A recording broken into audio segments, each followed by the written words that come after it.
Hey guys, for this week's 2-minute tip, I wanted to discuss something I've heard a lot this week, and it's around competition. And it kind of got me thinking about why franchising does work in small to medium markets. For one thing, it's not as saturated. There's less competition in a market like Appleton, Wisconsin, right? So think about that. Also think about brand loyalty. Generally, business is about relationships. And so when you're in the small to mid-sized market, customers will really respond to brand loyalty and that local owner. Another thing to think about even is the cost of getting into that business. Our real estate isn't going to be as expensive. I'm not going to pay for 2,000 square feet the same amount here that you're going to be paying in Dallas or Orlando or Atlanta.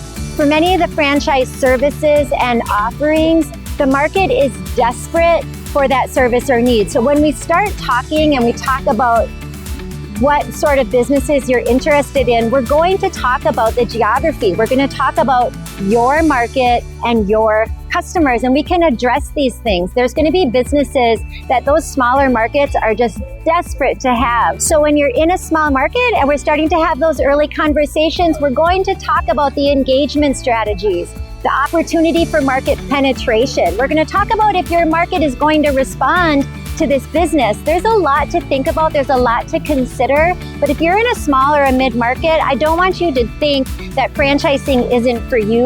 Franchising could actually be the best idea for you.